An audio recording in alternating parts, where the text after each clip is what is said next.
Muy buenas a todos, muy buenas tardes, donde quiera que nos estén escuchando. Mi nombre es Alfonsina Rivero. Yo soy Francisco Machado. Y tenemos hoy a una invitada muy especial. Tenemos a Nerena Bárcena, tiene 25 años, milita en Asamblea Uruguay, lista 95 por el Frente Amplio, es economista recién accedida, estudia administración. Y está entre nosotros hoy para dar su visión sobre cómo es militar el partido Frente Amplio hoy.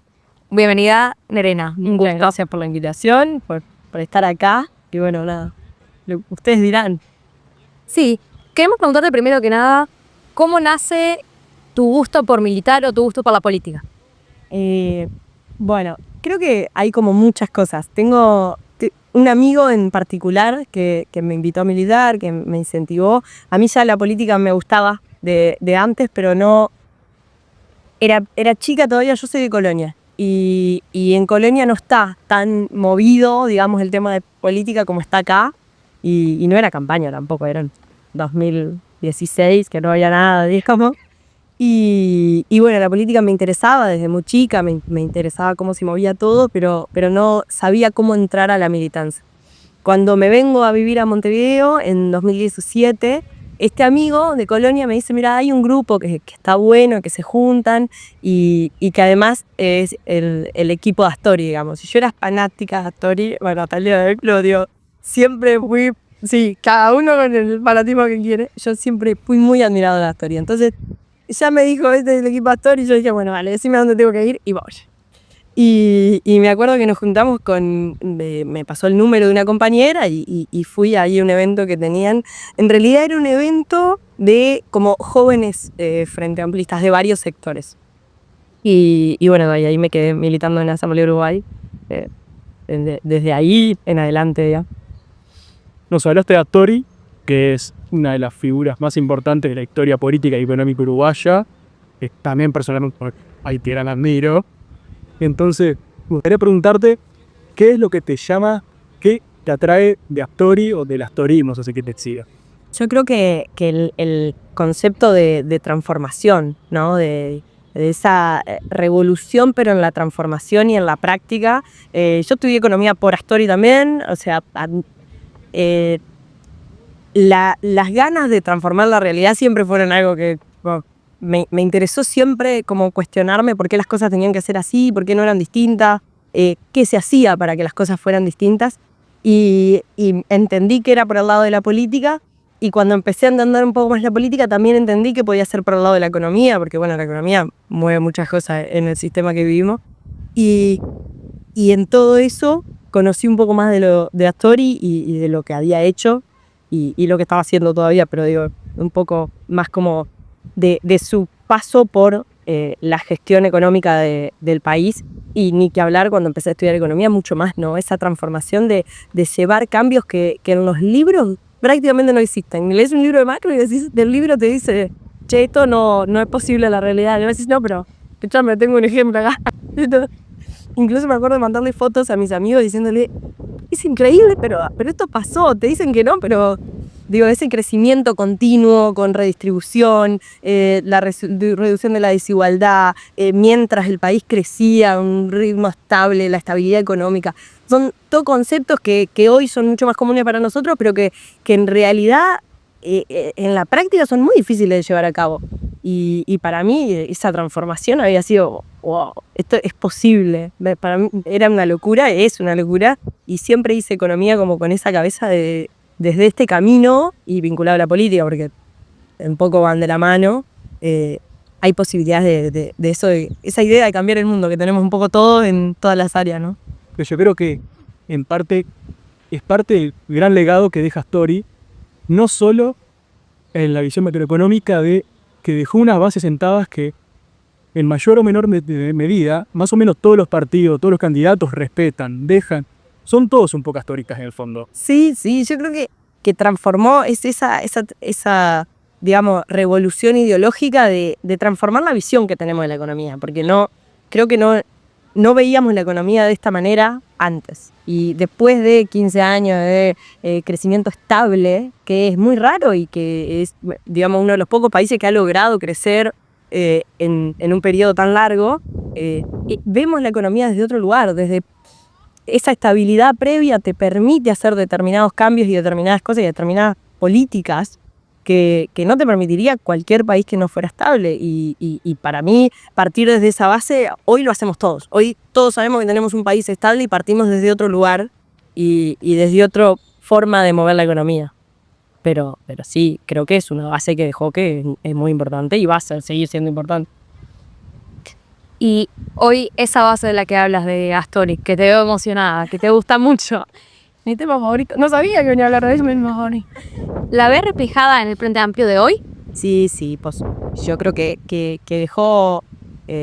dejó un legado, pero además dejó equipos y dejó gente muy pomalgada. Hoy el ministro, el que va a ser, en el caso de que gobierne el Frente Amplio, el ministro de Economía es O'Donnell, y creo que Gabriel tiene esa base astorista, pero además esa forma de ver la economía, que es desde esa estabilidad macroeconómica, desde ese crecimiento, digamos, colectivo, esa idea de que crecemos todos, esa idea de desarrollo, innovación, que también tenía Astori, ¿no? No es un crecimiento de, bueno, esto es lo que hay, sino un crecimiento de ver más allá de cómo podemos crecer en otros aspectos, en otras áreas, de poder desarrollar Uruguay, que siempre parte de la base de la estabilidad económica, pero que hay que mirar mucho más allá, ¿no? Tener esa cabeza de ver más allá. Yo creo que Gabriel tiene, pero además el equipo que hay alrededor en economía, que muchos tienen base astorista, muchos fueron alumnos también de Astori, pero tienen esa base astorista de compañeros incluso. Creo que en ese sentido, tranquilidad absoluta. Yo creo que es también lo que se utilizó en esta campaña de que hace unos años Manini, no sé si de forma despectiva o no, adjudicó el término astorivergarismo, y en los spots de campaña se hacía un poco eco de eso. ¿Astorivergarismo? Sí, ¿qué significa? Crecimiento sostenido, revisión de la desigualdad, es algo que quedó. Sí, creo que Diego Mario Vergara tiene ese legado también astorista y bueno, muchos otros, pero creo que el concepto de astorivergarismo sí se usó en campaña, que estuvo bien. Creo que Manini lo usó de forma despectiva y en realidad todo lo contrario. Para nosotros es un honor ser astorista, es un honor y tener ese legado, por supuesto. Creo que sirvió ese chiste como darlo vuelta.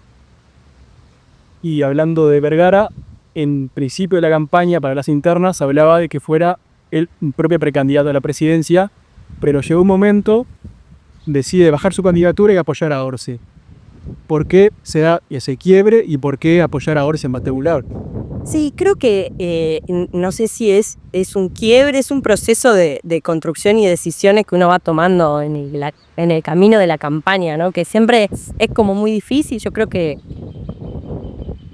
Mario era un buen candidato, ni en Lima, siempre tuvimos buenos candidatos, digamos, pero sí se ve un poco más allá, ¿no? El serenismo, la idea surge de esta idea de agrupar a quienes pensamos similares, generar más equipo dentro del Frente Amplio y más unidad en realidad, porque le da un poco más de peso, pero además le genera ese equilibrio de que habla mucho Mario, ese equilibrio dentro del Frente Amplio, que está bueno también estar unidos dentro de lo que tenemos ideas similares, como para también volverlo más entendible para el resto de la población. A veces decís, bueno, son 15 y todos dicen lo mismo, pero en realidad están en sectores distintos. Creo que el serenismo fue por ahí, me parece que es un espacio precioso que además sigue en construcción, la política es una construcción constante.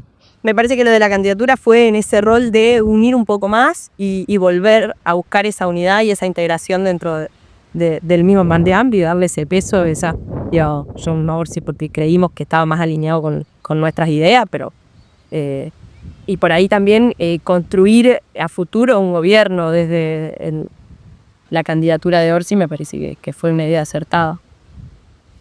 ¿Y qué tal, cómo se vivió a nivel interno en tu militancia este apoyo a Orsi estos últimos meses que vienen cargados también como de un relato del Orsi tibio, de que, bueno, no estamos, no soy esto ni soy lo otro, no quiero hablar en público, que también teníamos todo lo contrario con COSE, antes de que ganase las internas teníamos una COSE que por lo menos hablaba, se llevaba muchos aplausos, pero también muchísima parte en contra. ¿Cómo es vivir esto apoyando a Orsi y también como teniendo que luchar con este relato?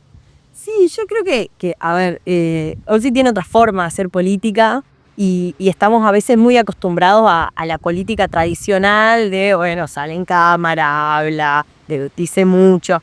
Yo creo que uno que milita política siempre esa discusión de el buen candidato y el buen presidenciable, que no necesariamente es el mismo, siempre comemos lo mismo, y es esa discusión de, bueno, pero necesito un buen candidato porque necesito hacer la campaña, pero necesito un buen presidente porque después tengo 4 años, 5 de presidente. Entonces, esa disyuntiva no es fácil de resolver. Yo licenciada en ciencia política no soy, pero creo que Orsi es un tremendo futuro presidente.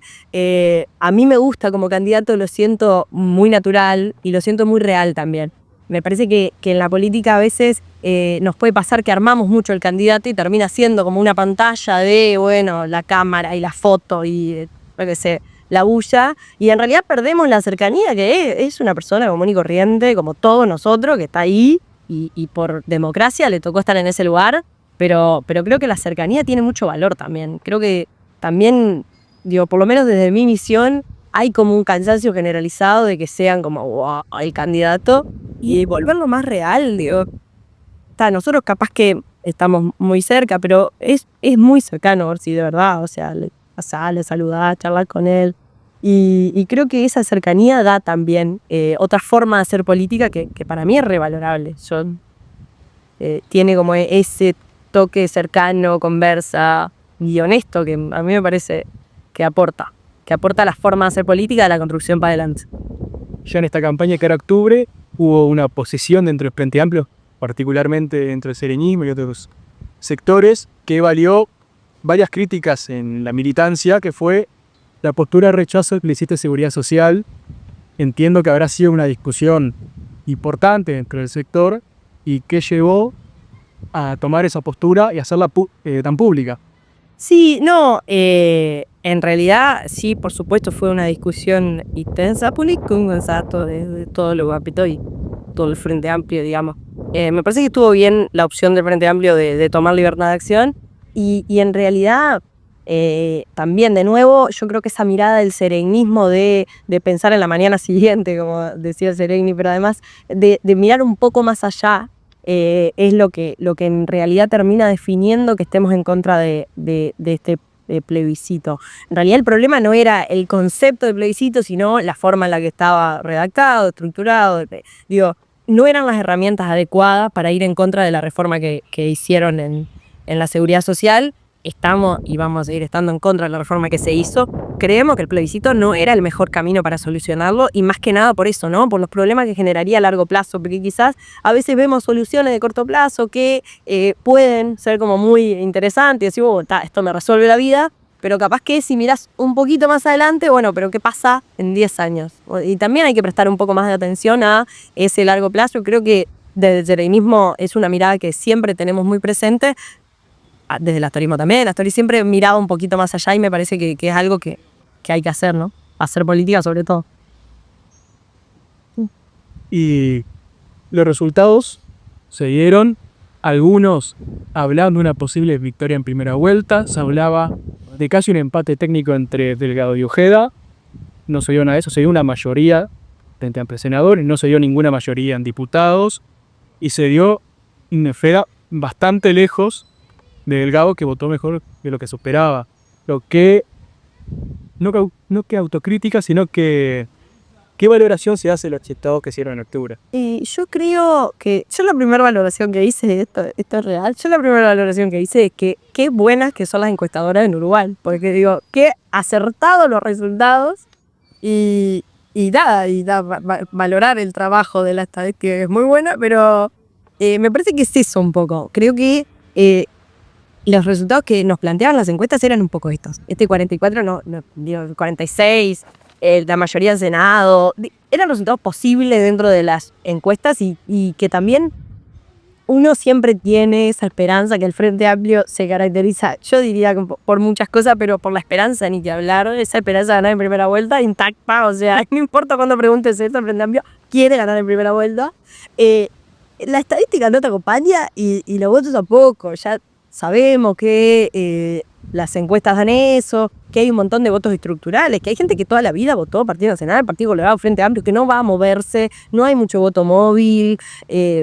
Entonces, generalmente la cuota de indecisos se termina repartiendo más o menos como el resto de los votos. Entonces, digo, la forma de la política uruguaya no lo permite, mucho a menos que realmente sea una situación como lo fue en 2004, que diga una situación realmente distinta del contexto. Pero en un contexto promedio es muy difícil. De nuevo, yo, licenciada en Ciencia Política, no sé. Pero bueno, es algo que sí es real, que bueno, es una situación, un contexto como muy moderado, digamos. No sé si sin decirte nos afectó. Ojalá hubiéramos ganado en primera vuelta, obviamente, ¿no? Digo, eso ni que hablar y la esperanza intacta, pero nada, creo que volver a demostrar ser la fuerza política más grande del país me parece que es una victoria y bueno, y creo que recuperamos muchos votos en función de la campaña pasada. Nosotros en la campaña pasada tuvimos un 38%, 30, no me acuerdo bien, pero por ahí. Y bueno, tener un 45% en esta es una diferencia importante y esos votos son muy valorables, ¿no? Digo, el volver a tener esa gente que quizás en la anterior estaba como más desencantada por ahí con el Frente Amplio, que nos hayan vuelto a votar para nosotros es una completa victoria. Es un trabajo que se empezó a hacer desde el momento en que el Frente Amplio pierde las elecciones, el famoso proceso de autocrítica, de volver al interior. El grosso de la campaña del Frente Amplio fue en el interior. Sí, y el proceso que se hizo con el FAT Escucha, de sacar a los legisladores, de hablar con la gente, de volver a lo que era el Frente Amplio, de escuchar a la población, de ir vecino, vecina, hacer como encuentro. Creo que digo, es revalorable y no es solo ese proceso de haber perdido, sino un proceso de volver a encontrarnos con esa forma de hacer política, que se mantuvo toda la campaña y entiendo que se va a seguir manteniendo porque es una forma de hacer política que creo que al candidato le va bien, que es una forma muy cercana de hacer política y que está buena también. Yo creo que sí, que empezó el proceso de autocrítica y que fue muy valorado. Digo, los resultados lo acompañaron bastante. Hoy mencionaste que no existe tanto el voto móvil en Uruguay, que por ejemplo es un voto que si siempre votó blanco, probablemente siga votando blanco, si siempre ha colorado. Lo que sí tenemos en Uruguay, y estas últimas encuestas de esta semana nos han dado, es que hay más de un 15%, mencionan casi todas las encuestas, de votos en blanco. Yo pensaba que tal vez con el debate se iba a poder generar algún tipo de cambio en esos votos en blanco, que tal vez el debate se iba a estructurar distinto y que iba a llevar a que se mostraran nuevas facetas de ambos candidatos, lo cual a mi parecer no pasó. ¿Cuál es tu posición, Elena, sobre el debate? Sí, yo creo que no pasó. No, creo que no movió mucho la aguja. Me parece que el debate es una instancia de celebrar, me parece que todo lo que sea información es bienvenido. Me parece que faltó información en el debate, digo, Orsi fue con una postura más de dar propuestas, Delgado fue con una postura más de hablar de Frente Amplio, hablar un poquito del pasado, como que capaz que faltó un poco de propuesta. Yo para mí el debate es información y tiene que ser información, ¿no? Digo, la idea de ir a decirle a la población lo que vas a hacer. Ya estamos a 15 días, o sea, andá a contar lo que vas a hacer y poco más. Yo no lo vi mucho, digo, sí en Orsi, pero no tanto en Delgado y me parece que falta esa cuota de información. El resto, todo lo que es, hubieran discutido más, peleado más, yo no sé si aporta tampoco a la campaña, porque qué tanto discute el candidato no me parece que lo haga después de un buen presidente. O sea, que tan bien se pelee en cámara no me parece que construya presidente. Entiendo que los medios, digamos, le gusta mucho más y que a la gente le encanta, ¿no? Porque por eso consumimos la televisión que consumimos. Pero me parece que no aporta a la construcción de presidente. Me parece que no movió mucho la aguja y además entiendo, pero esto es una visión muy personal, yo, de nuevo, licenciada en Ciencia Política, no soy, pero entiendo también que el voto en blanco va más por un desinterés de la política. Entonces no creo que haya mirado el debate tampoco, ¿no? Digo, ese desinterés de la política a mí no me interesa ni uno ni el otro, no es que uno, capaz que miro el debate para ver si, no, la política en general no me interesa, haga lo que tengan que hacer y yo estoy en mi casa y me resuelvo, pero de ahí me siento a mirar un debate para ver si decido mi voto, está lejos. Y más, te diría que, yo qué sé, hay de todas las edades, pero hay mucho joven. Digo, si vemos el problema en los jóvenes, yo creo que hay mucho joven como que lejos de la política, que seguro no miraron el debate, o sea, no los ibas a mover ni capaz que un reel en Instagram después, un corto del debate, bueno, puede ser. Pero Bueno, fue exactamente lo que nos comentó uno de los entrevistados, Santiago del Partido Colorado, de esta desinformación y demás. Fue como el eje de su mensaje final de qué pasa con los jóvenes que no les interesa, de que no se quieren acercar y que no quieren perder el tiempo una hora escuchando a gente con la que tal vez no se sienten tan identificados. Pero yo creo que también es parte por cómo son los candidatos en esta elección en particular, que por ahí a la gente más joven que no le interesa tanto la política como puede ser a nosotros, lo ven como algo aburrido. Y ese fue el mensaje de Santiago. La política es divertidísima, no es aburrida la política. Sí, yo creo que no es un general de los jóvenes. Creo que hay un montón de jóvenes militando en política. El Frente Amplio ni que hablar. Pero sé también que en el Partido Colorado y en el Partido Nacional hay un montón y nos conocemos incluso. Pero creo que hay muchos jóvenes interesados. Creo que también es difícil a veces entrar, meterse, encontrar el espacio, encontrar un conocido que... encontrar el tiempo también, digo, porque quieras o no, los jóvenes estudiamos, trabajamos, tenemos un montón de actividades. Creo que hay muchas cosas de la política que son difíciles de entrarle, digamos, entre comillas, pero sí, comparto con el compañero que es divertidísimo, tiene sus grandes momentos, pero no sé si es genérico, sí que hay un montón de jóvenes, por lo menos lo veo en mi círculo, que hay un montón de jóvenes que no les interesa en particular. No creo que sea tanto por los candidatos, creo que los candidatos nunca fueron los reyes de la diversión, históricamente, o sea, nunca tuve un candidato y dijeron, oh, un payaso. Y incluso si fuera, sería como mal visto. Pero creo que es encontrar también el espacio donde uno se sienta cómodo para militar, que a veces no es tan fácil encontrar ese espacio donde uno como su lugar de militancia. Y hay formas de militancia, ¿no? Creo que hay que desestructurar un poco, nosotros lo hablamos mucho, pero hay que desestructurar un poco la forma de militancia. Que militancia no solo es voy a repartir lista el sábado de mañana a tal lado y me junto a doblar lista. Creo que hay muchas formas de militancia, digo, esto, videos, redes, placas, conferencias, yo qué sé, salir tomar una birra con alguien en un bar, o sea, nosotros hemos hecho encuentros de, no sé, juntate a tomar una candidata, una cosa así, que es como, y que es salir un poco de lo común y es como, bueno, hagamos otra cosa también, digo, porque no solo es la típica militancia que se ve, y creo que eso también hay que transmitirlo. No es solo repartita, no es solo hacer barriadas, sino que hay un montón de formas de militancia que son bienvenidas también y que se pueden construir.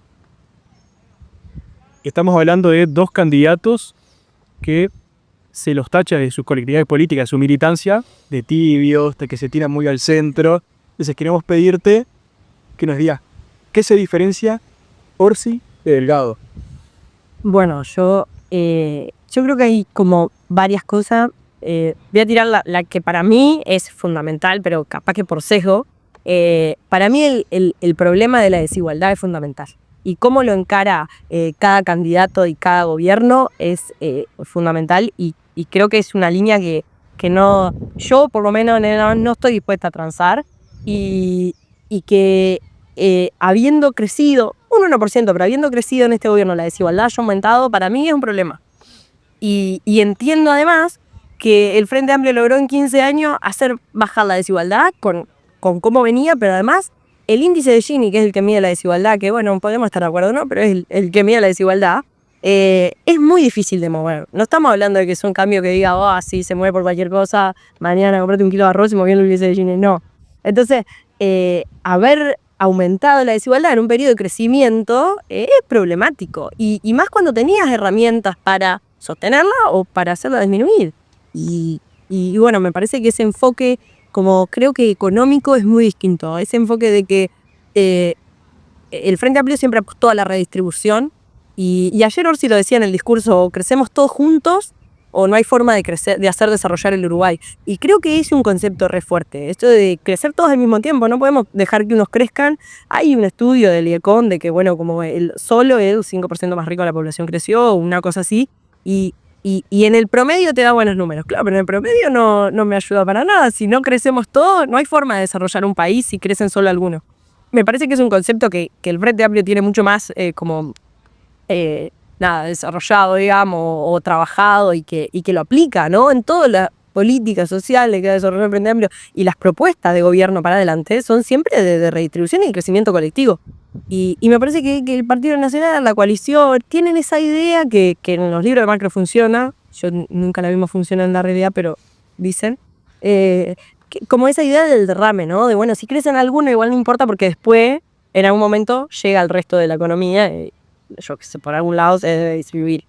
Y las políticas de distribución tienen que ser pensadas, planificadas y realizadas. No puede ser una política de redistribución de, bueno, si crecemos mucho se vuelca por algún lado y que se derrame por algún lado. Las políticas de redistribución siempre tienen que ser planificadas. Creo que para mí es una diferencia fundamental. Hay muchas otras en otras áreas, pero bueno, justo esta es la que a mí más me interesa. Y otra que me parece que es muy valorable y me reía, creo que fue ayer, para mí el equipo es fundamental. Porque uno no hace gobierno siendo solo el presidente. O sea, vos no elegís a Delgado y maneja a Delgado, y no elegís a Orsi gobierna este país. No, hay un equipo atrás y hay un equipo de gente preparada, hay un equipo de gente capacitada y creo que, ni que hablar que en el Frente Amplio hay un montón de técnicos recontra preparados. Bueno, lo sabremos cuando no es en gabinete, pero O'Donnell en economía es un tipazo, pero creo que la coalición demostró en estos 5 años no tener equipos preparados, de perder ministro en el camino, de gente que hacía las cosas mal, no tenías tanto para hacer igual, hacía mal, o sea, de tener que pedirle a gente que renuncie porque che, flaco no da, demuestra un gobierno que no estaba preparado para gobernar. Y vos no podés ser solo el candidato que está preparado para gobernar, tenés que tener gente en tu equipo que esté preparado para gobernar y para llevar adelante un país que no es que, bueno, venía, haceme este informe y pasa. No, y creo que no solo el Frente Amplio tiene toda esa experiencia de gobierno recontra positiva, que me parece que la coalición no la tiene, porque estos 5 años, si bien yo no estoy diciendo que esté todo mal, lo que estoy diciendo es que me parece que los equipos no estaban preparados para hacerse cargo de las cosas que había que hacerse cargo. En muchos casos fallaron, tuvieron que recambiar ministro como si esto fuera tipo, literalmente una entrevista de trabajo, como dijo Delgado, literalmente, eso es un puesto random laborable que cada más o menos un año lo vamos rotando para ver si alguno funciona mejor que el otro. Me parece que es preocupante desde el punto de vista de los equipos. Y entiendo que capaz que no es tan como común y que no lo vimos tanto, capaz que a la gente no le preocupa tanto, pero a mí los equipos que están atrás del gobierno me preocupan porque el Ejecutivo tiene eso de que me decís, el presidente es buenazo, está buenazo el presidente, pero hay un montón de gente que después va a hacer las cosas y creo que es importante también tenerlo en cuenta de que parece que el equipo es revalorable. Creo que el Frente Amplio tiene mucho equipo.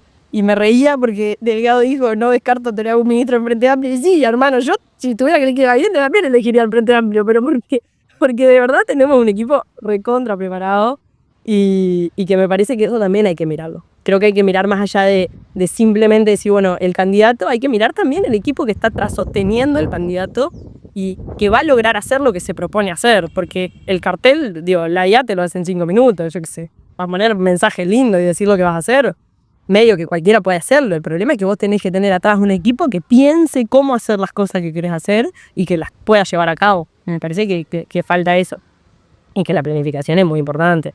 Por eso es que no me parece que pueda ser una rotatividad de equipo que venga cualquiera y se siente. Porque hay una planificación detrás. Vos tenés que tener una perspectiva de yo con esta propuesta quiero llevarla a cabo de esta forma y esta es la planificación y bueno, ¿quién la lleva adelante? Cualquiera, X, no. Alguien tiene que tener... me parece que la construcción de equipo es fundamental y el Frente Amplio está recontra preparado.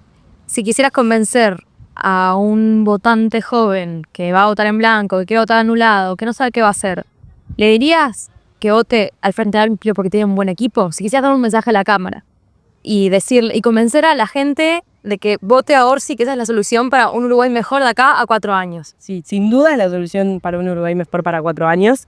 Eso no tengo ninguna duda. Creo que lo demostramos los 15 años, pero además que tenemos muchas propuestas que van en este rol de crecimiento y desarrollo del país, que es lo que queremos, ¿no? Desarrollarlo, crecer y distribuir. Y sí, el equipo que hay detrás es fundamental. Orsi me parece... el presidente que puede lograr que este país sea un país desarrollado y mucho más equitativo como podía ser. Me parece que el equipo puede ser una gran herramienta. Creo también que depende mucho de lo que le interese a cada uno, por supuesto. Pero me parece que hay un montón de propuestas para jóvenes que que están buenas, que se llevan adelante, digo, los 12.000 puestos de trabajo que propone Orsi, lo que son las residencias estudiantiles, las becas para estudiantes. Me parece que ese tipo de propuestas que están estudiadas y además están pensadas para llevarse a cabo son valorables y desde ahí creo que si realmente un joven busca 3 o 4 cosas de propuestas y de qué se puede hacer, me parece que ese es el camino. Y un último mensaje que le quieras dar a alguien, si quieres invitarlos a militar contigo, tendría que ser, díselos a la cámara que Si quieren sumar a militar, son más que bienvenidos y bienvenidas. Yo milito en la juventud del sereinismo, en la JCP, están más que invitados a escribirnos y a sumarse a militar, pero además militar en todos los espacios que quieran e interesarse por la política. Creo que en eso coincidimos, de que está bueno también querer buscar información, querer informarse, votar informado y saber que estamos votando. Así que si no quieren sumarse a militar, igual quieren información y que además también nos pueden escribir, que tenemos mucho para conversar. ¿Alguna red tuya? ¿Algún correo? Soy Nerena Bárcena y también soy en Instagram Nerena Bárcena, y en Twitter creo que soy Nerena13, algo medio picante. Pero me pueden escribir por cualquier red porque creo que las tengo todas abiertas y estoy más que a disposición para cualquiera que se interese en política, por la economía o por la charla. Perfecto, te queremos agradecer, Nerena, muchísimas gracias. Una charla súper amena. Tenerte la próxima vez acá con nosotros. No, por favor, cuando ustedes me inviten, la verdad que está siempre cuando quieran. Gracias. Nosotros dejamos un respiro. Sí, como me gusta conversar poco.